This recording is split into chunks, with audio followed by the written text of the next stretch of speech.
అసలు విజయవాడ స్టార్ట్ అవుదాం కదా అని స్టార్ట్ అయ్యాననమాట. వామ్మో! అన్‌ప్రెడిక్టబుల్ ఉంటది హైదరాబాద్ వెదర్. పీజీలో ఉన్నంతసేపు బానే ఉంది. సగం దూరం నుంచి దబ్ దబ్ దబ్ దబ్ అని పడిపోయింది వర్షం. తడిచిపోయా మొత్తం.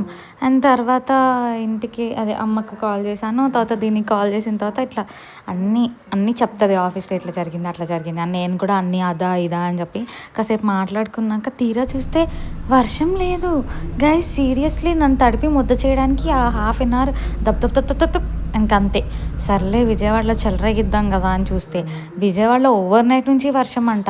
ఆ రోడ్లన్నీ తడిచిపోయి, అది కాక నేను ఇంటర్సిటీ బస్ ఎక్కాను. సో దానికి ఏంటంటే మన బస్ స్టాండ్లో ఆపుతుంది.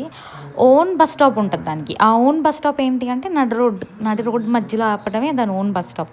తర్వాత నేను షెల్టర్ ఎత్తుక్కొని అక్కడికి వెళ్ళేసరికి మళ్ళీ తడిచిపోయా. షబ్బా! ఈసారి మాత్రము నాకేమనిపించింది అంటే నేను గాలివానలో వాన నీటిలో అన్నట్టు అయిపోయింది నా ప్రయాణం.